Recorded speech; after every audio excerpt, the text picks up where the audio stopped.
Hey, what's up, everybody? It's your boy, Head Coach Ross of the ATACX Gym, Street Warrior, Njia Uhuru. How you doing, my beautiful sister? Hi, cute kid. All right, take care now. Street Warrior, Njia Uhuru Kipura. As you know, those of you who follow me, Njia Uhuru is a Swahili term. It means the way of freedom. Kipura is the African fighting system from the Empire and Kingdom of Congo. Actually, it predates both of them, but it's from the area of Congo, and it was mispronounced as CAPOEIRA in the year 1712 by Raphael Bluto, as Raphael Bluto wrote his famous dictionary translating Portuguese. Hey, what's up, man? Portuguese and to Latin and vice versa. So don't believe the hype. We know exactly when and where that date, that word capoeira was created. Don't believe anybody who's telling you anything different. Okay. Also, the same Kipura warriors, call themselves the Lamtuna and the Gudala, a Confederate ethnic group, sallied forth from Africa in two significant waves. And you miscall them the Moors. That's not what they call themselves, because of course we didn't speak English. We use our own language for ourselves. The Confederate ethnic group, like I said, the Lamtuna and the Gudala. These individuals not only conquered the Iberian Peninsula, which means the whole area where Spain and Portugal was at, but they also conquered most of Europe up to the middle of Africa. Middle of Europe, which is in France. So they conquered most of France too. Their incredible achievements, physical, intellectual, and spiritual, are the direct spark plug and the reason for there was a renaissance in Europe. This is one of many pieces of information that your cardio capoeira mestre, had they known the actual art and the actual history, would have told you and should have taught you, but which they don't know. And that's the reason why you need to come to me and share this information with our friends who are of like mind, on Facebook and in other social areas, and tell your friends face to face about it. Now, what's this video about? Well, this is actually in response to the overwhelming amount of views I've been getting off of my last video.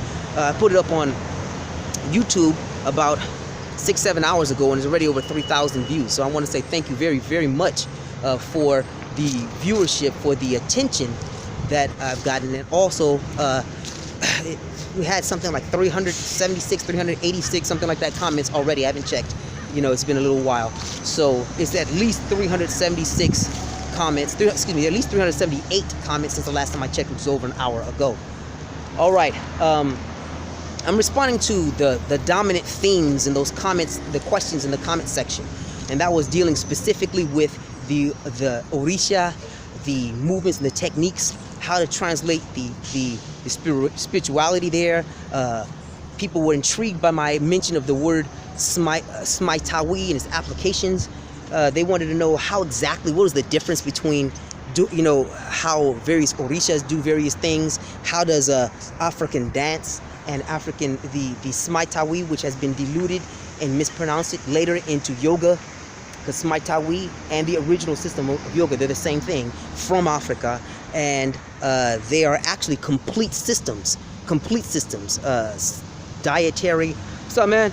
Dietary, salvation, self-defense, meditation, social, sexual, all that other good stuff. It's all part of that. And no, you don't have to subscribe to any kind of faith to practice and learn and understand and retain its benefits, in the same way that you don't have to become a Buddhist to study and learn and get the benefits of say Zen or Chan Buddhism. Okay. The other thing I was asked about were more questions about the impact of the way in which cardio capoeira is taught, not only to the people who teach cardio capoeira, but how they teach it to us, or how it's negatively impacting us, and what benefits, if any, derive from them. So here it is. This is my response to that. Let's go with the issues of the Orisha first. All right. Bottom line to that is this is a very loaded question dealing with the Orisha, and no one person can honestly tell you that they have all the answers, etc., so on and so forth, because they don't at all. No one ethnic group, no one nation, no one continent, no one human species can actually grasp all the knowledge and information, that one can grasp from the Orisha, from the Vodun, or any or all, much less all, of the spiritual systems of Africa, all of which are part of and plug harmoniously into Njia Uhuru Kipura, my family's fighting system. It's just that most prominent for us is, at this point, is the Orisha. But pretty much any African spiritual system will do, and even those that aren't of African root, as long as they understand the African root, they'll be fine. It's kind of like if you're a Christian but you know what Zen Buddhism is, you know, your Christianity isn't compromised, but knowing what Zen Buddhism is does help you with various other things that you need to do in your life. It's like that. Okay. I'm trying to recall the top 3 themes that I kept getting hit with insofar as questions concerned with the Orishas were. Oh, okay, I remember. The elementals, the elemental issues, the elemental principles. Yes, there are elemental principles in the African fighting systems, and yes, we originated them. Yes, the Asian fighting systems got their elemental principles straight from us. Elemental principles would be stuff like fire, water, air, earth, da-da-da-da. All right? All of that came from us. We created it. How is it that the Asian fighting systems got their start in the African fighting systems? Same way everybody else did. Southeast Asia is essentially Northeast Africa. We are the ones who created, we are the ones who settled Southeast Asia. We are the ones who created all the civilizations there. We did that. We are also the creators of the most ancient and most legendary fighting systems there. Period. There is no question about it. All right? So those of you who say stuff like, well, you guys who claim to be the African fighting systems, you just put African names on Asian arts. No, the arts were African and rooted from the very beginning. And various scientists have already, various Asian scientists have already stated this. They stated that their roots are African. People who are, there's not one person in Southeast Asia who isn't African in root. Well, guess what? That applies to the civilization too. All right? So, I wanted to get that out the way. Secondly, the animal fighting style. Same exact same thing. I mean, you should have figured this out by yourself by now. All right? As many different, even capoeiristas, cardio capoeira heads, who run around with animal nicknames like, panther, pantera, or falcon or dragon or whatever. You should have figured out that these animal styles, these animal approaches were already and originally African. So let me deal specifically with the issue of the dragon style. Is there a dragon style in Africa? No. Is there? There's a lot of people who say this, that, and the third, but the bottom line is the answer is no. All right? There's an interesting history about that. Bottom line answer is no. So how in the heck could the dragon style still have an African ancestor? Well, it's because the giant alligators are from Africa. The giant alligators were the first to be looked upon as dragons. There you go. And were there alligator styles? There are tons of alligator styles, crocodile styles. The original alligator and crocodile styles are from Africa. There you go.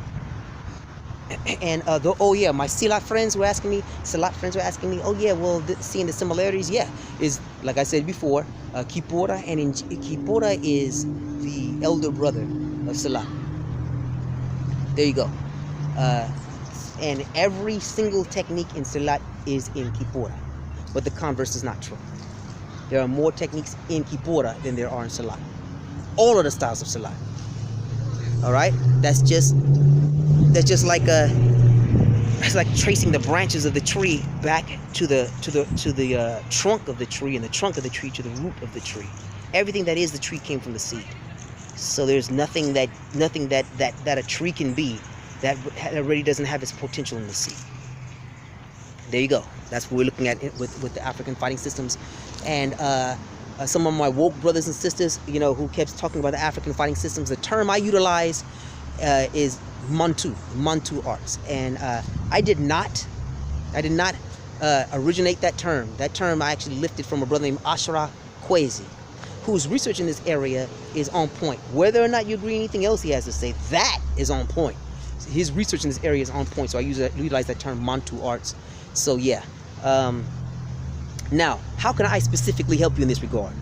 How can we integrate all of this? The movements, the dance, the spirituality, the weapon skills, the everything, the incredible array and diversity of this, and how can we do this in such a way wherein it both allows yourself to put your own unique personal creative stamp on it, but still be part of the recognizable heritage of the past.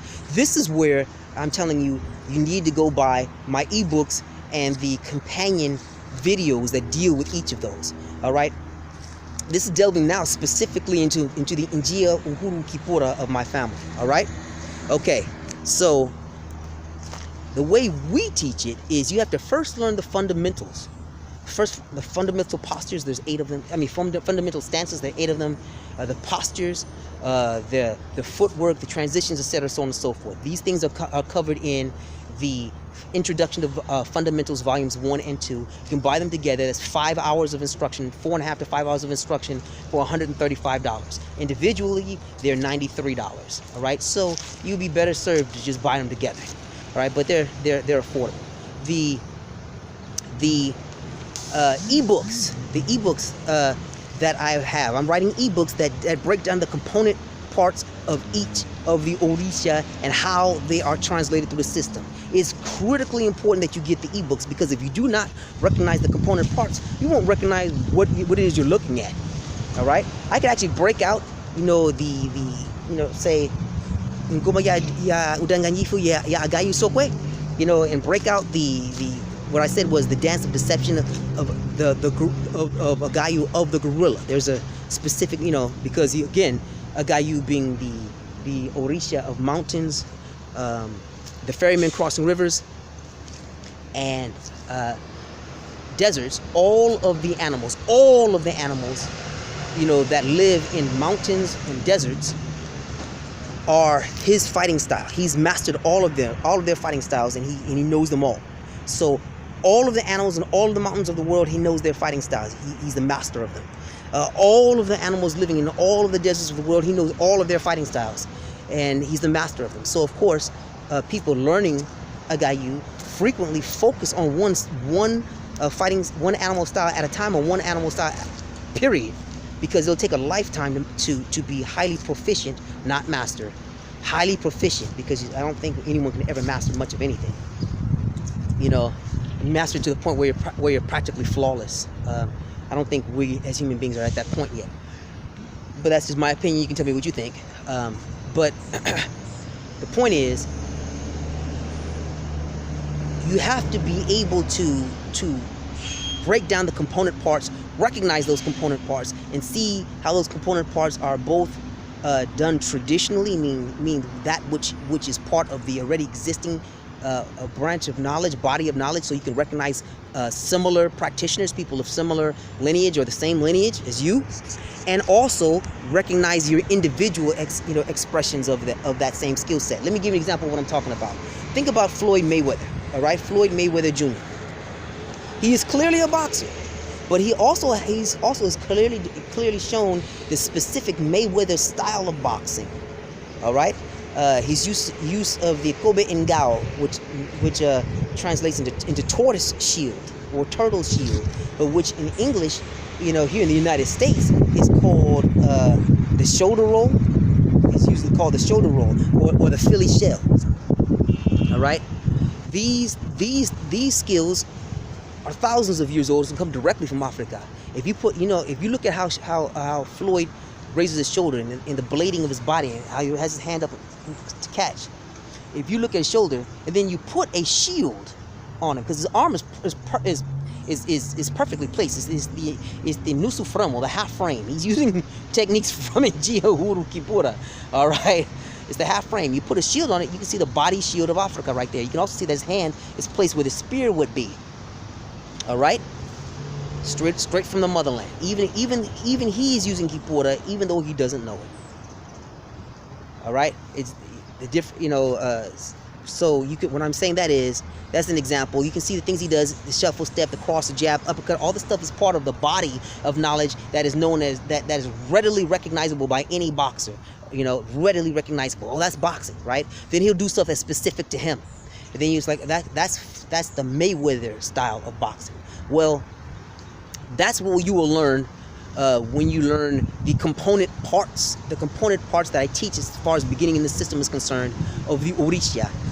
The first Orishas who I teach are Agayu and Oshun, because you have the option of hard, the earth element, which really is not, it's really deceptive because it's not really just hard. The Agayu includes mud, quicksand, and shale, slippery things that are all part of the earth element. So there are fluid applications of Agayu too. All right, and then there's Oshun, who is the first of the water elements that you'll learn because she's the easiest to learn, and she's also the youngest of the Orisha. She's the her spheres of dominance as far as water is concerned are rivers and lakes. This includes frozen rivers and lakes. So she has a hard style too, which a lot of people don't know, but it's there. Okay, and you have to recognize these things. So you look at the animal styles, and then you can translate those animal styles through the particular elemental medium. So whether it's going to be like rock and heavy, you use like the Sokwe, the gorilla, all right? You use the Sokwe, the gorilla, knocking my glasses off, to do this stuff, that's doing it the mud and fluid way is different than doing it, the stone style, which is harder and sharper, and so on and so forth. Those are the kind of things you're looking at. Same thing with Oshun. So you have to break down those component parts. You have to recognize the movements from the sacred dances, which in and of itself is a separate ebook, and I integrated with the previous information. Then you have to look at Smaitawi, which is also called Kemetic yoga, because yoga is what people recognize it as now, but again, yoga has been greatly diluted from what it previously was, which is Smaitawi from Africa. All right, and yes, we invented it in both areas, both Africa and in Bharata Vajra, which is miscalled India today. So we'll integrate that, show you how that works, how these why Njia Uhuru Kipura and even cardio capoeira looks kind of like sped up yoga, because it is. All right. And all of the other component parts, so we'll show you how these things work and how they're integrated, how they're interwoven together, and how they do in fact enhance your intelligence. Those of you who think you misheard me, no, I'm gonna emphasize the training enhances your intelligence. You are smarter at the as a result of this exercise, this practice, than you would be without it. If those of you who doubt it, I suggest you look up what European psychologists call fluid intelligence and how to apply it. This is a trademark of our system. All right, so I'm the only one who outright come out and tell you that if you train our system for this long, you will see the difference in the way in which your mind operates. You do it like this for this long, you get that. But I'm not going to break that out to you right now, because in order for you to get this information and not misuse it, you have to purchase the ebooks and the companion instructionals along with it. All right, at my website, googlesites.com, ATACX Street Warrior Capoeira. Also, share this video with like-minded individuals like you did the previous one, in which I thank you for so very, very, very much. This way we can reach out to more and more people. Remember, we have the goal of reaching 100,000 people in 12 months. So by the end of March next year, we should be sitting at over 100,000 subscribers. So we need over 100,000 subscribers. I need your help. All right, look, I get over 1 million visitors per month now. Before, I was getting about 1 million visitors a month. Now I'm getting over 1 million visitors per month. But over 99% of you are not subscribing. Subscribe. We need you to subscribe. We need your support. Okay, hit that subscribe button. Hit the notification bell. All right, hit the like and drop a comment. Thank you very much for your time. Take care of yourself. Asante sana. Amani. Ashe.